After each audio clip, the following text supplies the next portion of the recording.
Impian Nurhaya, 49 tahun, warga kecamatan Iwomenda, Kabupaten Kolaka, Sulawesi Tenggara untuk membangun rumah di awal tahun 2021 gagal.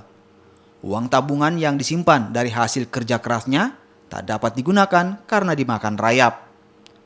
Video berdurasi 1 menit 20 detik ini memperlihatkan uang pecahan 50.000 dan 100.000 sebanyak 15 juta rupiah miliknya tidak bisa digunakan karena dimakan rayap. Nurhaya mengatakan uang miliknya sengaja disimpan di bawah kasur selama 1 tahun lebih untuk keperluan membangun rumah baru. Niatnya membangun rumah karena selama ini ia menumpang tinggal di rumah saudaranya. Di Rosban lemari kayu, niatkan untuk bikin rumah karena sementara menumpang di rumah saudara. Berapa jumlah uang yang disimpan? 15 juta. Untuk mengurangi kerugian, Nurhaya menukarkan sebagian uang tersebut ke sebuah bank dan dihargai sebesar Rp900.000.